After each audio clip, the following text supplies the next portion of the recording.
Hi guys, welcome back to my YouTube channel. I am Pratishtha and here I am with another video. So मैं फिर से आपका स्वागत करती हूँ फ्रैंक फ्राइडे के इस वीडियो में। अगर जिसको नहीं पता है मैं बता देती हूँ कि फ्रैंक फ्राइडे हमारी एक सीरीज़ है जिसमें हम मोटिवेशन के अलावा भी बहुत सारी चीज़ें डिस्कस करते हैं, एक तरह से सच्चाइयों के बारे में बात करते हैं इन वीडियोज़ में। तो आज मैं फिर से फ्रैंक फ्राइडे में आपके लिए टॉपिक नया लेकर आ गई हूँ। ये इस फ्रैंक फ्राइडे का जो टॉपिक है वो आपको पता है कि सैलरीज़ के बारे में है कि क्या स्टेनोग्राफर ग्रेड डी या सी की जो सैलरी होती है वो इनफ होती है एक हाउस होल्ड के लिए या नहीं। तो आज हम इसके बारे में थोड़ा सा बात करेंगे, अपना ओपिनियन शेयर करेंगे। मैं इधर से बोलूँगी, फिर आप कमेंट भी लिख सकते हैं आपका जो भी ओपिनियन है वो। तो आइए वीडियो शुरू करते हैं। तो देखिए, सैलरीज़ के बारे में सबका अपना अपना व्यू होता है। वो क्यों होता है, मतलब सबका अपना अपना ओपिनियन क्यों होता है। किसी को वही सेम सैलरी बहुत ही कम लग सकती है और किसी को मतलब इनफ लग सकती है। ऐसा क्यों होता है? पहली बात तो पहला रीज़न ये होता है कि बैकग्राउंड कैसा है आपका। पहले मान लीजिए आपके घर में बहुत ही कम इनकम थी और आपकी ये जॉब लग जाती है जिसमें आपको जनरली 32,000 से आपकी सैलरी स्टार्ट होगी, तो आपके लिए बहुत ही अच्छा हो सकता है कि मतलब एक डिसेंट अमाउंट है। उससे पहले आपका जो एनुअल इनकम था आपकी फैमिली का वो बहुत ही कम हो मान लीजिए, तो आपको एक अच्छा मतलब मिल जाता है कि अच्छा ठीक है, ये सैलरी पे तो मैं सेटल हो सकता हूँ, क्योंकि उसी हिसाब से आपका जो लाइफस्टाइल है वो भी थोड़ा सा ऐसा मॉडरेट में चल रहा होगा। दूसरी जगह वो लोग हैं जो मतलब एक बहुत ही अच्छे मतलब घर से आते हैं जहाँ पे एनुअल इनकम है या जो मंथली इनकम है उनकी काफ़ी अच्छी खासी है, और जो एग्ज़ाम दे रहा है जिसको ये नौकरी चाहिए वो मान लीजिए उसने बीटेक, एमटेक और एमबीए वगैरह किया हुआ है, जिसमें पहले से उसने पढ़ाई में अपने बहुत ज़्यादा पैसा लगा लिया है, तो उसके लिए ये सैलरी थोड़ी सी कम होगी। किसी ने कुछ प्रोफेशनल कोर्स किया है उसके लिए सैलरी कम होगी, क्योंकि जितना उसने पैसे लगाए हैं या जितना उसने पढ़ा है, जितना ज्ञान उसने अर्जित किया है, उस हिसाब से ये जॉब नहीं है, ना तो ये जॉब है और ना ही इसका जो सैलरी है। तो इसलिए मतलब अलग अलग इंसान पे, पर्टिकुलर इंसान पे डिपेंड करता है कि आप इस सैलरी को कैसे देखते हो।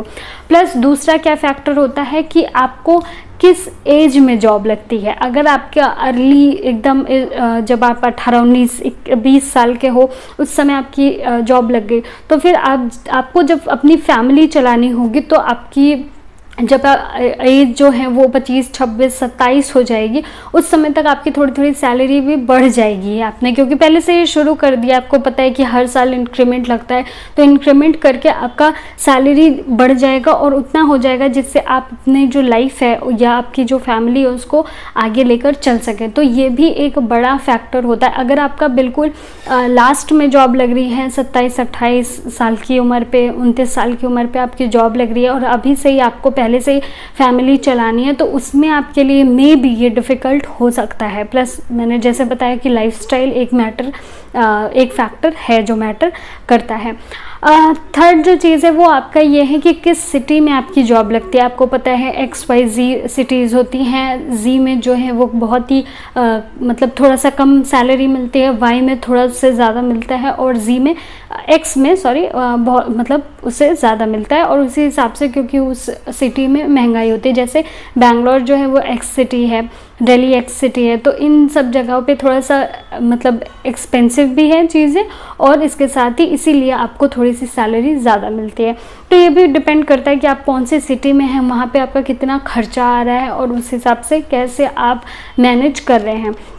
नेक्स्ट जो चीज़ मैटर करती है या जो नेक्स्ट फैक्टर है वो ये है कि आपके ऊपर जिम्मेदारियां कितनी हैं। आपकी जॉब लगी और अभी आपकी शादी नहीं हुई है, आपकी थोड़े टाइम में शादी होगी, या फिर आपका जो पार्टनर है वो भी जॉब करता है, चाहे आपके बराबर या फिर आपसे थोड़ा सा कम, वो भी आपको कंट्रीब्यूट करता है घर चलाने में, तो आपके लिए ये सैलरी ठीक ठाक होगी।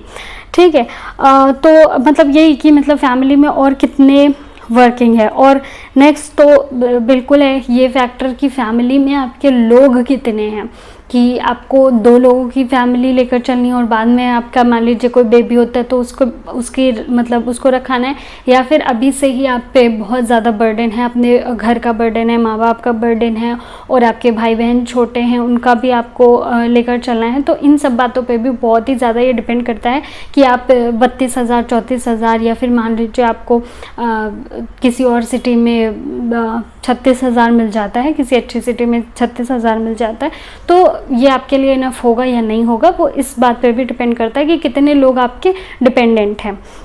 ओके और लास्ट जो चीज़ है डिपेंड करती है वो ऑब्वियसली लाइफस्टाइल है, कि आप कैसी लाइफस्टाइल चाहते हैं या फिर कैसी लाइफस्टाइल आपके पहले से ही है। अगर आपको लगता है कि आप अपनी लाइफस्टाइल को मैनेज कर सकते हैं इतने ही पैसे में, तो आपके लिए ठीक होगा। अगर आपको लगता है कि नहीं मैं नहीं मैनेज कर सकता, मुझे मतलब मेरे और अच्छी लाइफस्टाइल चाहिए, थोड़ा सा स्टैंडर्ड चाहिए, तो फिर आपके लिए थोड़ा सा मुश्किल हो सकता है। अच्छा, अब ये रियलिटी की बात करें कि अब तो ये मैंने बता दिया कि अलग अलग लोगों पे डिपेंड करता है कि ऐसा ऐसा है, लेकिन अगर आप ये मुझसे पूछें कि आपके पास टाइम है, मान लीजिए आप अभी 21, 22, 23 साल के हैं और आपके पास टाइम है, अभी आपकी जॉब लग जाती है, तो अगर आप ये पूछ रहे हैं कि मुझे इस पे सेटल हो जाना चाहिए या नहीं, ये इतना मतलब मोर देन सफिशिएंट है ये जॉब या नहीं, तो नहीं। ना तो ये जॉब इतनी वो है कि आपको बिल्कुल ऐसा लगेगा कि ओ माय गॉड मैं तो बहुत ही अच्छा काम कर रहा हूँ, ऐसा कुछ नहीं है। स्टेनोग्राफर की एक नॉर्मल जॉब होती है, तो बहुत सारे लोगों को अच्छी भी नहीं लग सकती है, तो ये तो एक फैक्टर है। दूसरा फैक्टर ये है, अगर आपके पास टाइम है तो ज़रूर आपको अपग्रेड करना चाहिए। मैं स्टेनोग्राफर डी की बात कर रही हूँ इसलिए क्योंकि जो सी की सैलरी होती है वो कहीं ना कहीं एक इंस्पेक्टर के बराबर होती है, तो उसमें तो आपका चल ही जाना है। मतलब एक सरकारी नौकरी की अगर आप चाहते हैं उसमें आप ग्रेड सी ज्वाइन करते हैं तो आपका ठीक ठाक मतलब सैलरी है। लेकिन अगर आप डी पे ज्वाइन कर रहे हैं तब की मैं बात बता रही हूँ कि अगर आपने अर्ली एज में ज्वाइन कर लिया तो फिर आपको थोड़ा अपग्रेड करने के लिए जाना चाहिए। अभी आप बिल्कुल टोटली आप पे डिपेंड करता है कि आप जाना चाहते हैं या नहीं जाना चाहते हैं। हो सकता है कि आप दूसरी नौकरी के अलावा कुछ और करना चाहते हो, तो अगर आप कुछ और करना चाहते हो तो वो टोटली डिपेंड करता है आप पर। लेकिन अगर सिर्फ और सिर्फ आपको एक सरकारी नौकरी चाहिए, ये या कोई और आपने ये ज्वाइन कर लिया, फिर आप मुझसे पूछ रहे हैं कि सेटल हो जाना चाहिए कि नहीं, तो नहीं, आपको सेटल नहीं होना चाहिए, आपको आगे के लिए जाना चाहिए। तो आई होप कि आपके लिए ये वीडियो हेल्पफुल रहा हो और थोड़ी सच्चाई आपको पता चला हो कि क्या क्या फैक्टर्स होते हैं और आप सोच सकें कि आपको आगे ज़िंदगी में क्या करना है और कैसे आगे बढ़ना है। तो इसलिए ये वीडियो था। अपने जो भी आपके व्यू हैं वो आप ज़रूर कमेंट बॉक्स में कमेंट कर सकते हैं, जो भी आपको लगता है, जो भी आप सोचते हैं।